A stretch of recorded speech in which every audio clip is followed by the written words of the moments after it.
올해하고 내년에는 진짜 경매하는 사람한테는 엄청난 기회가 올 것 같아가지고 일부러 좀 특강을 한번 잡아봤거든요. 특강을 잡았는데 이게 제목이 좀 너무 자극적이죠. 좋아요? 이것도 좋다는 사람이 있구나. 그래서 우리가 얼마 전에 이제 책을 하나 읽었어요. 책을 하나 읽었는데 그 책에서 이런 내용이 좀 나오더라고요. 그 부동산 얘기를 하면서 거리에 피가 이렇게 막 질퍽거릴 때 사야 된다고.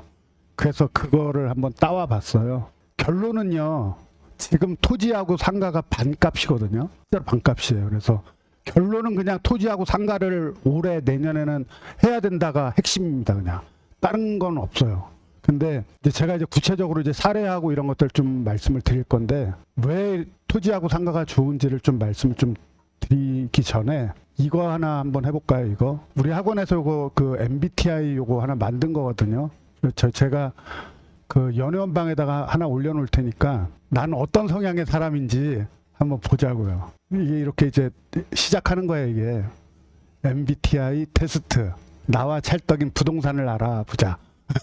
그래서 한번 해볼게요. 일단 임장 답사가는 날이다. 나의 준비 스타일은 어때요? 한번 좀 뿌려보세요. 재미삼아 하는 거니까.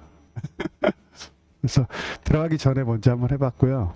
일단 첫 얘기로 이제 그 한은 총재 신년사를 좀 말씀을 좀 드릴까 해요. 신년사 1월 2일 날 신년사를 한은 총재가 했어요. 이제 높은 인플레이션과의 싸움이 이제 마무리됐다고 얘기를 하는 거예요. 인플레이션 마무리됐다. 이러면서 이제 긴축 기조를 전환하겠다 얘기를 해요. 그러면서 물가 안정세가 이제 뚜렷해졌다. 근데 이제 경기가 하방으로 잡았다라고 이제 보는 것 같아요. 경기가 되게 안 좋다고 얘기를 하는 거예요. 그러면서 환율 변동성이 확대되고 우려되는 거죠. 그리고 환율이 상승하고 정치 갈등이 심화돼서 국정 공백이 좀 이때가 이제 1월 2일이니까 이제 탄핵하고 나서잖아요. 그리고 이제 불안 요인이 이제 앞으로는 보호무역을 할 거니까 이제 수출이 문제가 될 것 같다. 미국 경제는 호황이고 연준은 금리 인하를 더디게 진행하기 때문에 우리는 환율 변동성이 좀 지속될 거다 이렇게 얘기를 했어요. 중국이나 유럽은 글로벌 경제 상황이 되게 안 좋을 거고 국내에서 금리 인하를 좀 해야 되는데 좀 불안 요소가 좀 많다고 이렇게 얘기를 하는 것 같아요. 그러면서 물가, 성장, 환율, 가계부채 등 정책 변수 간에 상충되는 게 확대되고 있어서 금리 인하 속도를 좀 조절하겠다 이렇게 얘기를 한 거예요. 그래서 얼마 전에 금리 동결 한번 했죠. 원래는 내려야 되는데 금리 동결을 한 거예요. 정치 불안에 따른 대외 신인도가 부정적인 영향이어서 어쨌든 하나는 그 정상적으로 할 수 있게 좀 하겠다 이렇게 좀 얘기를 하고 있는 거거든요. 수출이 둔화되고 있어서 역대 최대 수출은 요 정도밖에 안 된다는 거예요. 나머지는 안 된다고 하는 거고, 주력 산업에서 이제 중국이 이제 추격을 하고 있다고 하고, 지난 10년간 우리 미래 신산업을 개발하지 못했다고 얘기를 하는 거예요. 어쨌든 환율이 상승함으로 인해 가지고 해외 자금 유출됐다. 이렇게 좀 얘기를 했어요. 18년 동안 가계부채는 부동산 대출과 연계해서 꾸준히 늘었기 때문에 가계부채 관련된 거를 이제 최종 점검을 좀 해서 우리 대출 규제 많이 하고 있잖아요, 지금. 그렇게 해서 긴축 통화 정책을 펼쳤대요. 그래서 어쨌든 18년 만에 요 가계부채가 좀 줄어들었다. 근데 91% 수준이다 보니까 그래도 주요국에 비해서 가계부채가 너무 높다. 경기 둔화 우려에 가계부채 관리보다는 경기 부양 목소리를 좀 하겠다 이렇게 하면서 여기서 이제 신년사에서 요 얘기가 나오거든요. 비부동산 가계부채, 비수도권 부동산 대출 조정을 검토하겠다면서 대출 완화 얘기를 또 해요. 구조적인 문제로 지금 성장률이 한 2%고 경제 성장률 뭐 1.9%인데 이런 것들을 해결하지 않으면 아까 이런 것들을 해결하지 않으면 우리는 2040년대에는 경제 성장률이 0%로 갈 수밖에 없다고 한은 총재가 얘기를 하는 거예요. 그러면서 요새 이게 너무 어려우니까 자영업자 수상률이 너무 어렵기 때문에 구조조정 같은 거를 해야 된다라고 좀 얘기를 하는 것 같아요.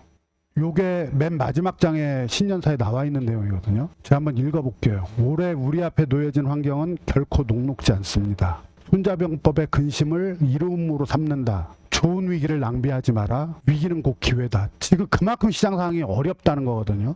그래서 어떤 우리한테도 저는 좋은 위기라고 보고 있어요. 저는 25년 1월 16일 날 한국은행이 금리를 동결을 했거든요. 그러면서 이렇게 모두 발언을 이렇게 했어요. 한국은행 총재가 이런 내용을 얘기를 했거든요. 작년 3.5%에서 계속 이제 금리 인하했죠. 그래서 방향을 잡았는데 우리가 요만큼 올랐다가 지금 3%로 해서 이제 동결을 한 거잖아요. 그죠? 24년 11월에 3% 했던 게 이제 계속해서 이제 금리 동결까지 이렇게 된 것 같아요. 금리 동결하면서 하는 총재가 뭐라고 얘기하냐면 비상계엄 이후 정치적 리스크가 너무 확대가 됐다. 이게 16일 날 얘기한 거거든요. 주택 가격 및 가계대출 매수 심리 악화 등 어쨌든 주택 가격이나 이런 것들은 둔화 흐름을 하고 있다고요. 성장성이 밑으로 내려가는 위험이 있다. 그리고 미국 정부의 어쨌든 대응 문제가 있어야 되고 고환율 문제, 미국 연준이 금리 인하를 좀 하는 게 조금 둔화된다고 얘기를 하는 거예요. 그러면서도 우리는 기준금리 추가 조정 필요성이 이번에 동결했기 때문에 더 시급하게 느낀다고 얘기를 하는 겁니다. 그래서 이번에 동결을 하면서 다음에는 금리 인하 압박을 더 느낄 수밖에 없는 조건이 됐다. 이렇게 얘기를 하더라고요. 기준금리 추가 인하 시기 및 속도 등을 좀 저기하겠다. 그리고 경기는 매우 안 좋을 것이다. 뭐 이렇게 얘기를 합니다. 한마디로 지금은 되게 어렵다. 상황이 어렵다.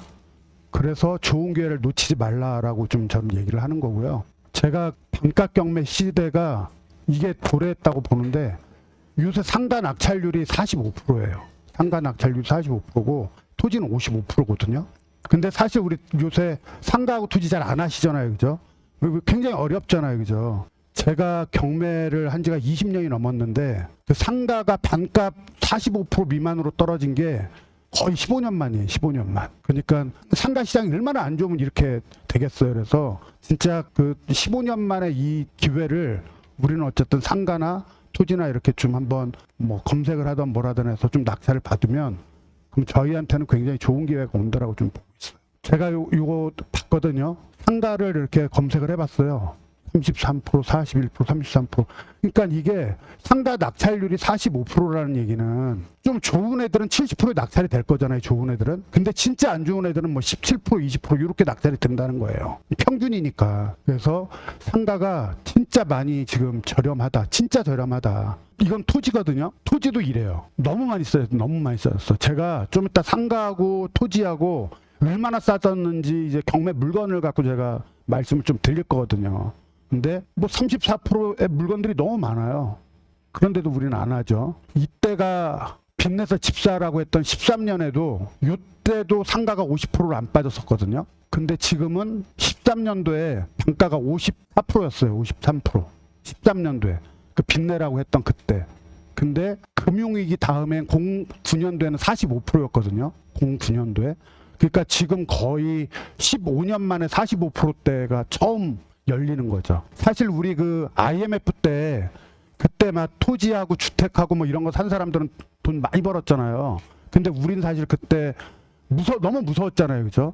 근데 그때 당시에 뭐 건물이든 뭐든 많이 산 사람들은 돈을 많이 벌었거든요. 저는 지금 시기에 상가하고 토지하고 진짜 반값인 애들 이런 것들 진짜 선별해서 좀 잘 주워 놓으면 그러면 저는 부의 지도가 바뀐다고 좀 보고 있어요.